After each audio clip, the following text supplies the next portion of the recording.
This video is brought to you by the 3 Minute Board Game patrons. Keep us independent by supporting us on Patreon.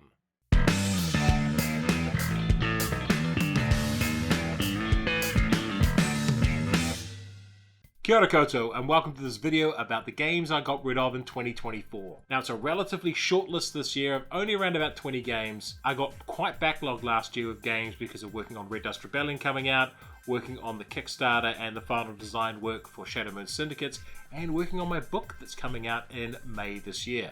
And because of all of that, I ended up not playing quite as many games as I wanted, yet the games kept arriving. So I have a giant backlog that I am desperately trying to work through right now. And as part of that, I'm going to do some combination reviews shortly where I review a bunch of games all at once, just to clear through that backlog and get those games out of the house. But until then, here are the 20 odd games that I got rid of in 2024 and why I got rid of them. And we'll start off with Assassin's Creed. Now, Assassin's Creed is actually a very cool game. It's based on the computer game and it captures that computer game's feel quite well. It's a stealth game and it's all about how to plan out an assassination run, get in, do what you need to do, and get out with a minimal amount of fuss. The problem is, it's ginormous. It's one of those big deluxe edition games. It takes up a huge amount of space. So while I liked the game, I wasn't in love with the game, and keeping that on the shelf would have meant getting rid of another 5 or 6 games in its place.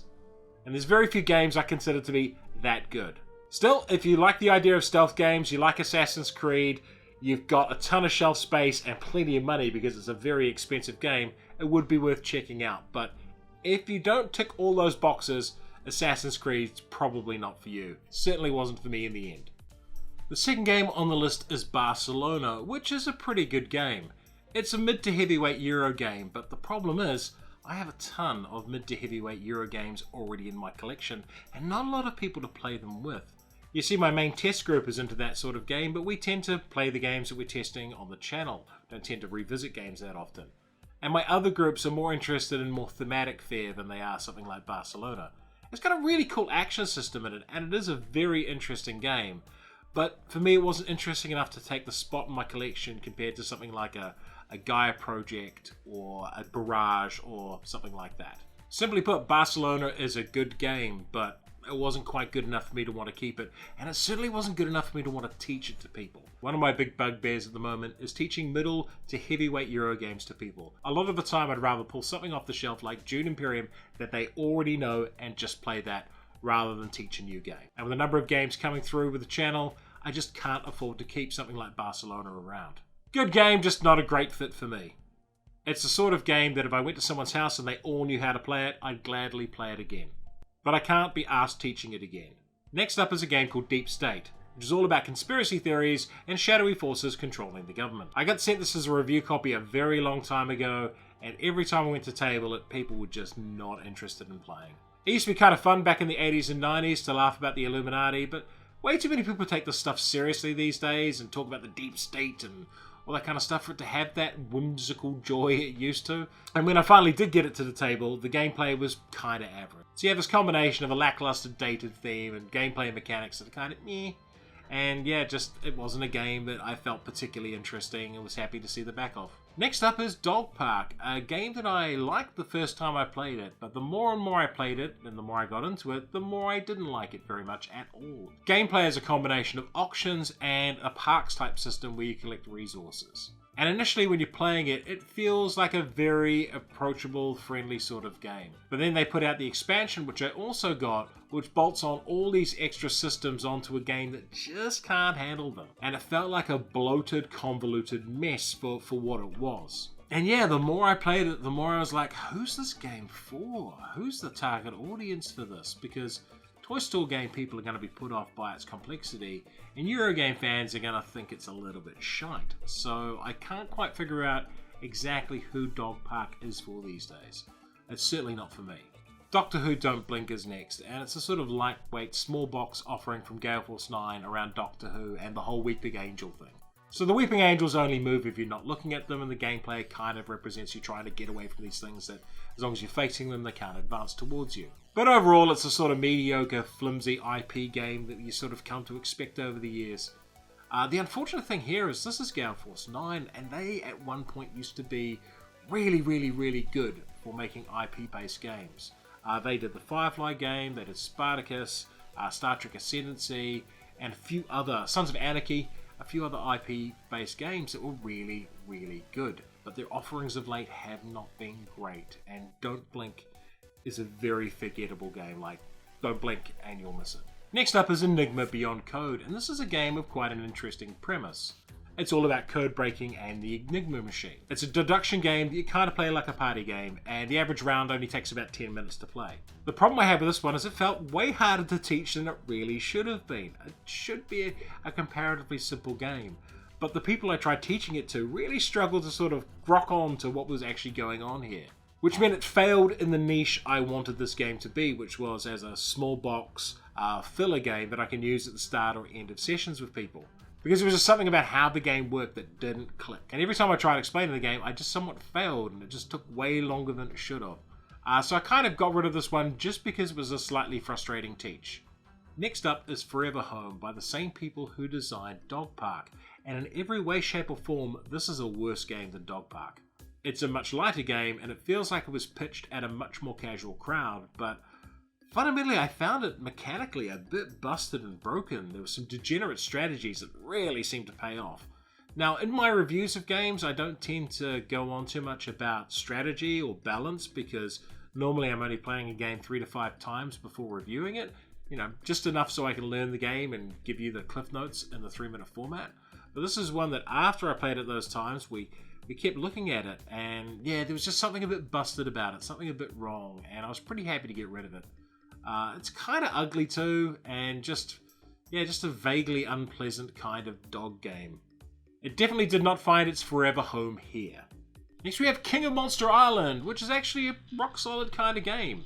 The problem with King of Monster Island is it's a ginormous box, and it's a more complex form of King of Tokyo. Well, it's a sort of a cooperative version of King of Tokyo. And basically the people I like to play King of Tokyo with didn't want to play a cooperative version of that. They're quite happy playing a competitive version of King of Tokyo, which is why I kept my King of Tokyo Dark Edition and got rid of King of Monster Island.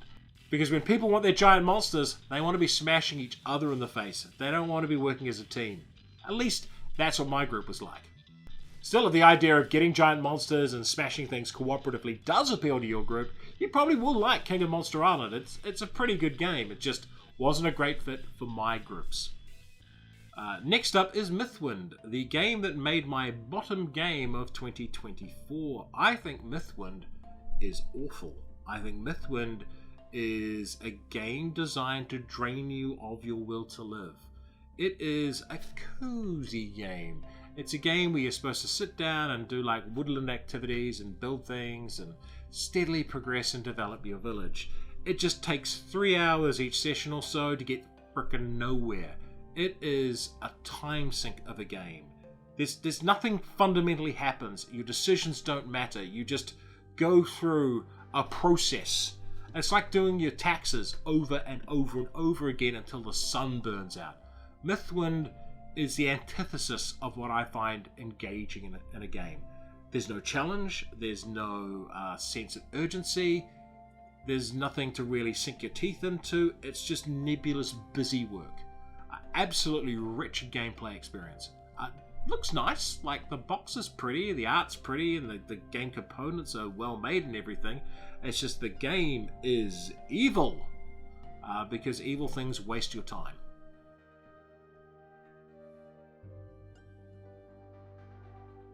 Probably the most controversial game on this list will be Nucleum, because I hear a lot of people like Nucleum and they think it's absolutely awesome. I've heard it described as the bastard child of Barrage and Brass Birmingham, and therein lies the problem. It's also got a little bit of Power Grid going in there as well. So if you've taken Power Grid, Brass Birmingham and Barrage and put them into a blender, you come up with Nucleum. The problem is, I would rather play Brass Birmingham, Barrage, or Power Grid than Nucleum itself. That's not to say it's a terrible game or anything, it's just a nightmare to teach to people. One of the worst teachers of any Euro game I've played. It's just a convoluted mess in many respects. It's a fine enough game, but yeah, I think the other games that it is derivative of or it's inspired by are just better games than Nucleum itself. Again, this is one I probably play at someone's house. So they dropped it on the table and said, we're going to play Nucleum, and we all know how to play it. then I would probably play a game of Nucleum. But the idea of teaching this to another group that's not quite paying attention to the rules teach gives me the white knuckle terror. I don't want to go through that again. Yeah, so Nucleum, I'd rather just play Barrage or Brass. They're great games. Nucleum's a good game, it's not a great game. Next up is Snapships Tactics, a game I really enjoyed and thought was a really good time to play. There's just one major problem with Snapships Tactics, and that it's a skirmish game, and skirmish games really need a community around them. You need to have more than just one or two people to play against, so you can build your specific fighters and kit them out the exact way and come up with strategies to defeat different people. They just don't quite offer enough out of the box if you're only going to be playing with one or two people. And people need to be invested in it themselves. You can't just turn up and go, hey, here's a ship I built for you, let's fight. That's not quite how skirmish games really work. Things like a Blood Bowl or a Necromunda or X-Wing, they need a vibrant community around them to make the game feel supported and like there's something dynamic that you're working inside of with the game. Snapships Tactics does not have that. Its barrier to entry is colossal. So when I said there was only one problem, the actual problem here is it's ginormously expensive and there's very few players. And that is a death knell for anything that's a skirmish game. Cool figures, cool mechanics. It's just I knew no one else was going to spend money on this game. I wasn't going to be able to get anything out of it. They were just going to be cool toys that sat on a shelf forever. And I thought, well, maybe someone else will get some joy out of this, so I let the game go. Cool mechanics, though. If this game was repackaged with small, accessible, effective fighters, like it's a really good gameplay system here for Starship Combat, just not with the really expensive figures it came with. I mean, those things are cool as toys, but boy, are you limiting yourself to the size of your audience with that price tag and that style of game. Skirmish games need to be accessible and they need to have a low entry point, and Snapships Tactics does not do that at all. Next up is Solar Sphere, and this is going to be the weirdest thing you'll probably hear in a board game review in your life. Solar Storm is a co-op game that I always played solo, about being on a space station that's blowing up and you're trying to stop it from blowing up. It's a classic firefighting co-op game, where you have limited time and bad things are happening to you constantly and you have to run around and try and solve all those problems to win the game. I quite enjoyed Solar Storm and I've still got a copy of it. Solar Sphere is the sequel to this game, and I know very little about Solar Sphere despite having got rid of my copy, because they printed the rulebook in a material that makes my skin crawl. So I've not mentioned this on the channel before, I don't think, or I haven't very often, but I am on the autism spectrum, and there are a few things that set me off, and one of them was the texture to this rulebook. There's something fundamentally I could not handle. I couldn't pick up the rulebook. I felt physically repelled by it. I had to put it down, go away, and get someone else to put it back in the box. There was something about it that really fundamentally upset me, and it's almost impossible to get across to someone who isn't on the spectrum or doesn't have something similar how visceral this was, and how like even now I'm actually feeling like weirded out by thinking about this rulebook. And the lovely people at the company, it's got nothing to do with them. How would they know that this was going to literally get under my skin that much and make me that uncomfortable? And they offered to send me a different copy of the rulebook, and I'm like, I can't think of your game now without having my skin crawl. So that is, yeah. Even now, I'm just like fritzing out about how awkward that rulebook and the texture of it made me feel. It just gross, like deeply unsettling. And I've no idea how good a game it is. For all I know, it's an amazing game. It's a brilliant game. It's a wonderful game. I will never know, because I couldn't get over that because of this neurological thing. And yeah, that is the weirdest reason I think I've ever gotten rid of a game, or I've not been able to review a game, is just the texture of the rulebook gave me the absolute heebie-jeebies. If anyone out there owns Solar Sphere, go touch the rulebook and see if you have that kind of response, or see if you can understand what it is about the rulebook that got to me. But yeah, hi, I'm Jared from 3 Minute Board Games. I am on the autism spectrum. I am a person with autism, and sometimes it comes out, and this is one of those times. It might be why I'm really good at condensing things into summaries, though. It's probably part of why I can do the channel. Next, we have Star Trek Away Missions, and Star Trek Away Missions has a lot of the same issues that I mentioned with Snapships Tactics. It's a skirmish game.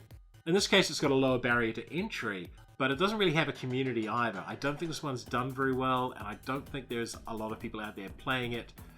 There's just something about the game as well that fell flat for me. It felt like a skirmish game, but really it was like completing missions. It was all so mission focused that you could essentially ignore your opponents in some ways and just go and complete your missions. And you could have two teams where it's actually more incentivized for people to just go and complete missions all over the place than it is for them to shoot each other. It just felt very, very weird as a skirmish game to me.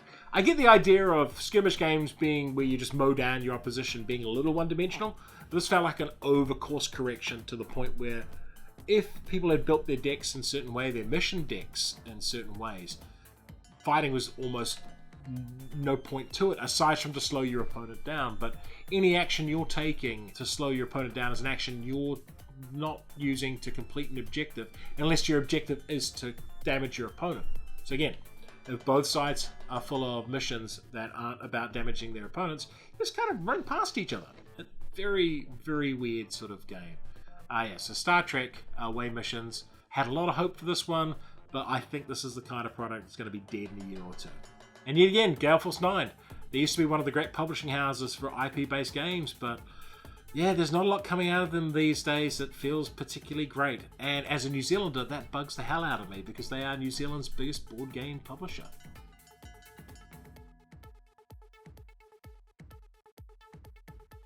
Only 4 games to go, and this one is Tiletum, or Tiletum, or Tilly-Tubby-Tum-Tum-Tum, or however this place's name is pronounced. And if you've been paying attention to the video, you'll probably figure out why this one left the collection as well. And that's because it's a mid to heavyweight Euro game that I don't want to teach to anyone. And I actually thought this one was pretty average as far as the games go. I would play Nucleum or Barcelona before I play Tiletum. Then again, it's super inoffensive as well. So yeah, this is just another medium weight Euro game that's fine, it's okay, but there's so many medium to medium heavyweight Euro games out there that I just, don't need to worry about this one. Next up we have Twilight of the Gods, and honestly I cannot remember a single thing about this game aside from that it was designed by Chris Cluey, who was a punter in the NFL if I recall, and has turned out to be quite interesting, fascinating dude online ever since. He's also known as Chris Warcraft. Now, I looked up this game to refresh myself to say, hey, why did you get rid of this one? And there's basically no owners of it. So they published the game, sent me a review copy, and then no one bought it. So I don't have anything particularly insightful and informative to say about it. I can't remember a damn thing about the game. I know I set it up and played it, and it's like a collectible card game format. Utterly forgettable, or at least I've forgotten everything about it, and I have a very, very good memory. V-Sabotage! Another genuinely good game. This is virtually the same game as Assassin's Creed, and in fact, Assassin's Creed is a adaptation or a modification of V-Sabotage. V-Sabotage is set in World War II, and it's all about World War II commandos. It's a cooperative stealth game where, again, you've got to sneak in, do as much damage as you can, complete your mission, and get out with creating as little noise and distraction as possible. Because once the fights happen, your commandos aren't good enough to take on whole hordes of enemies. You're much better to sneak in, stab people quietly, and then blow things up. Ultimately, it wasn't the sort of game that interested me hugely. Like, I respect this game, I think it's a very good game, but I find the gameplay loop sort of slightly frustrating. Because you really do want to get in and do it perfectly and get out without having the fights. When you're getting attacked on all sides, that's really an indicator you've screwed up. And to me, the frustrating element was, I feel like you had to do the mission perfectly, because once you screwed up and the alarms went off, things were so rough and so bad that you might as well just start again. And I didn't find that gameplay stealth loop very rewarding. It was sort of, if you've ever played a stealth game on PC, like one of the ones where you got machine guns or a thief type game, and once the alarm goes off, you're just running around for the rest of the level, desperately trying to wait for the alarms to go down. Well, in V-Sabotage, the alarms never go back down. You're just on that constant fight mode, and you're outgunned, and you really, unless you're right at the end of the mission, you're probably going to die. It's just a matter of time. And ultimately, that wasn't my cup of tea. So yeah, V-Sabotage, if you're into that sort of perfect stealth game and are happy to play through and maybe reset when you fuck up, then you'll probably enjoy V-Sabotage. For me, it was just required a little too much finesse. And last and almost certainly least, we have Waterfall Park, the reimagining of Chinatown. Now, Chinatown is an absolutely brilliant game about Chinese communities in the 1960s with racist zoning laws, trying to do the best they can with allocations of land and setting up businesses so that they become all prosperous. It's a really cool game. I have played it with some people of Chinese descent who find it a bit cringe, and apparently that sentiment had got back to the publishers, that some people did find the game quite cringeworthy with its theming. And clearly they went, well, what's the least offensive thing possible? I know, a waterfall park. Because this game makes no freaking sense at all. It's set, instead of in Chinatown where you're trading businesses, you are all working in the same water park. And you get randomly allocated plots in this water park. And then you have to trade things between each other and set up attractions in this water park. Who are you meant to be in this game? You're all working in the same water park. It makes no sense. It's like they were just so pissed off and indignant that some people might have had a problem with the original Chinatown theme that they threw a tantrum, and this is what they made as a response. Mechanically, it's a giant step back in every regard. The game shortened, which ramps up the randomness in it. The map is awful in how it's laid out. And overall, it's just an ugly, giant step backwards.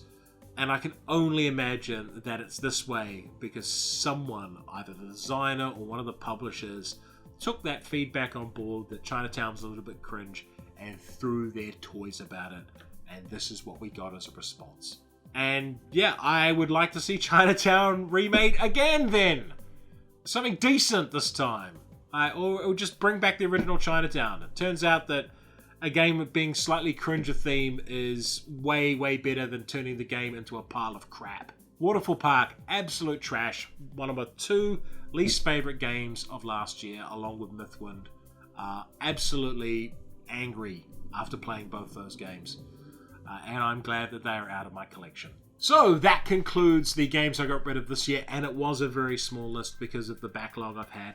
I have some big videos coming up soon where I'm going to review a whole bunch of games all at once, and then next year there should be a really massive games I got rid of video because I have limited space, games keep coming in, I need somewhere to put them, and currently some of them are sitting in the ceiling up there, and that's not a great place for board games. Board games should be being played and being handled by people.